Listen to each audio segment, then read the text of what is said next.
नमस्ते क्लास। आज की इस एक्सप्लेनर में आप सभी का स्वागत है। आज हम भूगोल के एक बेहद ही रोमांचक और सच कहूं तो काफी ताकतवर विषय पर चर्चा करने वाले हैं। तैयार हो जाइए, क्योंकि आज हम रोरिंग विंड्स यानी गरजती हुई या दहाड़ती हुई हवाओं के विज्ञान और उनके असल प्रभाव को डिकोड करने वाले हैं। आपने अक्सर कहानियों या कविताओं में एक बहुत ही ड्रामेटिक लाइन पढ़ी होगी। हवाएं दहाड़ रही थीं, मानो कुदरत नाराज हो। सदियों से लेखक इस भयंकर आवाज का इस्तेमाल तबाही, डर या प्रकृति के गुस्से को दिखाने के लिए करते आए हैं। लेकिन कभी सोचा है कि इस खौफनाक आवाज के पीछे का असली विज्ञान क्या है? हवा आखिर दहाड़ती क्यों है? चलिए इसे समझते हैं। आज के हमारे इस एक्सप्लेनर का फ्लो कुछ इस तरह रहेगा। हम गरजती हवाओं के विज्ञान से शुरुआत करेंगे, फिर उन्हें मापने के स्केल को देखेंगे, दक्षिणी गोलार्ध के खतरनाक तूफानी क्षेत्रों की सैर करेंगे, भारत में इनके असर को जानेंगे और अंत में सबसे जरूरी बात, इससे बचने के तरीकों पर चर्चा करेंगे। तो चलिए सीधे आते हैं भाग 1 पर, इन गरजती हवाओं के पीछे का विज्ञान और इनकी भौतिकी। आखिर ये रोरिंग विंड तकनीकी रूप से है क्या? असल में जब हवा की रफ्तार 88 किलोमीटर प्रति घंटे को पार कर जाती है तो उसे ये नाम दिया जाता है। यह हवा इतनी प्रचंड होती है कि बड़े बड़े पेड़ उखाड़ सकती है और घरों की छतें तक उड़ा ले जाती है। चक्रवात या बवंडर के समय इसकी आवाज बिल्कुल वैसी लगती है जैसे कोई भारी भरकम मालगाड़ी आपके बिल्कुल बगल से तेज रफ्तार में गुजर रही हो। कान फाड़ देने वाली आवाज। अब सवाल यह है कि यह आवाज पैदा कैसे होती है। इसके 3 मुख्य वैज्ञानिक कारण हैं। पहला है हवा के दबाव में भारी अंतर। जब दो जगहों के बीच वायुदाब का बड़ा फर्क होता है तो हवा बहुत तेजी से भागती है। दूसरा है ओरोग्राफिक इफेक्ट, मतलब जब ये तेज हवा पहाड़ों या ऊंची इमारतों से टकराती है तो एक सीटी जैसी या सुरंग में गूंजने वाली आवाज आती है। और तीसरा है वेंचुरी इफेक्ट, जब हवा किसी संकरी घाटी या 2 इमारतों के बीच से दबकर निकलती है तो उसकी गति 2 से 3 गुना बढ़ जाती है। बिल्कुल वैसे ही जैसे पानी के पाइप को आगे से दबाने पर पानी की धार तेज हो जाती है ना, बस तभी हवा जोर से गरजने लगती है। आगे बढ़ते हैं हमारे दूसरे भाग की तरफ, जो है हवाओं की ग्रेडिंग यानी ब्यूफोर्ड स्केल पर इस तबाही को मापना। मौसम वैज्ञानिक इन हवाओं की ताकत मापने के लिए ब्यूफोर्ड स्केल का इस्तेमाल करते हैं। अगर हम इसे ध्यान से देखें तो एक असली गरजती हवा लेवल 10 से शुरू होती है। यहाँ गति 89 से 102 किलोमीटर प्रति घंटे के बीच होती है और हवा का गरजना शुरू हो जाता है। लेवल 11 पर आते आते गति 117 किलोमीटर तक पहुंचती है और ये दहाड़ काफी तेज और डरावनी हो जाती है। और फिर आता है लेवल 12, यानी एक पूरा हरिकेन या चक्रवात, 118 किलोमीटर से ऊपर की गति।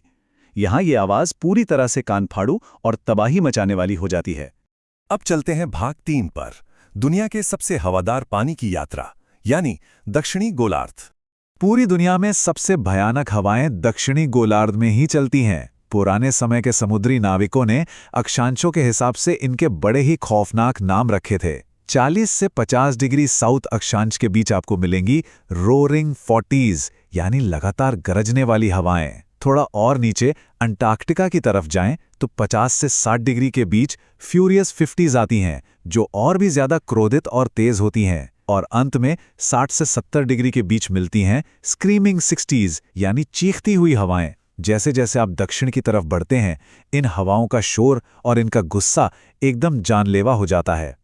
अब क्लास, जरा यहाँ रुककर एक भूगोलीय रहस्य के बारे में सोचिए। ऐसा क्या है दक्षिणी गोलार्ध में कि वहाँ की हवाएं इतनी अविश्वसनीय रूप से प्रचंड होती हैं? उत्तरी गोलार्ध में ऐसे क्यों नहीं होता? इसका कारण बड़ा ही सीधा है, वहाँ जमीन की कमी है। उत्तरी गोलार्ध के उलट अंटार्कटिका के आसपास बस विशाल महासागर ही महासागर हैं। बड़े महाद्वीप या ऊंचे पहाड़ जो हवा के लिए एक तरह से ब्रेक या घर्षण का काम करते हैं, वहाँ हैं ही नहीं। इसलिए इन हवाओं को रोकने टोकने वाला कोई नहीं होता और ये बिना किसी रुकावट के दिन रात 100 किलोमीटर प्रति घंटे की रफ्तार आराम से बनाए रखती हैं। चलिए भाग 4 में अब इस विषय को अपने देश से जोड़ते हैं। बात करते हैं भारत में इन गरजती हवाओं के प्रभाव की। ये सिर्फ दूर दक्षिणी महासागरों की कहानी नहीं है। भारत में भी हम हर साल इन हवाओं का सामना करते हैं। आपको 2020 का चक्रवात अम्फान याद है? कोलकाता में हवा की गति 185 किलोमीटर प्रति घंटे थी। पूरी रात हवाएं किसी दानव की तरह दहाड़ती रहीं। फिर 2021 में चक्रवात यास आया 140 किलोमीटर की रफ्तार के साथ। और यह सिर्फ समुद्री किनारों तक सीमित नहीं है। सर्दियों में हिमालय के ऊपरी इलाकों में पश्चिमी विक्षोभ के कारण 100 किलोमीटर प्रति घंटे की हवाएं चलती हैं। यहां तक कि मई-जून के महीनों में दिल्ली और राजस्थान की धूल भरी आंधियों में भी आप 90 से 100 किलोमीटर प्रति घंटे वाली हवा की वो डरावनी सीटी साफ सुन सकते हैं। और अब हम आते हैं इस एक्सप्लेनर के 5वें और सबसे अहम हिस्से पर, खतरे और उनसे बचाव के उपाय। अगर कभी ऐसे तूफान या गरजती हवाओं से सामना हो जाए तो आपको क्या करना चाहिए? घर को सुरक्षित रखने के लिए 3 बातें हमेशा याद रखें। पहला, सभी खिड़कियां और दरवाजे बिल्कुल कसकर बंद कर लें। दूसरा, कांच की खिड़कियों पर टेप से अंग्रेजी के एक्स का निशान बना दें। इससे अगर कांच टूटता भी है तो वो बुरी तरह बिखरेगा नहीं। और तीसरा, अगर टिन की छत है तो उस पर भारी पत्थर या बालू के बोरे रख दें। ध्यान रखिए क्लास, 120 किलोमीटर प्रति घंटे की हवा एक 20 किलो के सामान को भी आसानी से उड़ा सकती है। उड़ती हुई टहनियां या टीन के टुकड़े हवा में 200 किलोमीटर की रफ्तार से किसी बुलेट की तरह उड़ सकते हैं। तो ये तो हुई घर की बात, लेकिन खुद को कैसे बचाएं? अगर आप बाहर फंस गए हैं तो बिजली के खंभों या पेड़ों से बिल्कुल दूर रहें। हवा के झोंके से उड़ने से बचने के लिए जमीन पर बिल्कुल सीधे लेट जाना सबसे सुरक्षित होता है। एक और अहम बात, 100 डेसिबल तक का ये भयानक शोर आपके कानों को नुकसान पहुंचा सकता है, इसलिए एयर प्लग का इस्तेमाल करें। और घर के बच्चों या पालतू जानवरों का खास ख्याल रखें, वे इस आवाज से बहुत डर जाते हैं।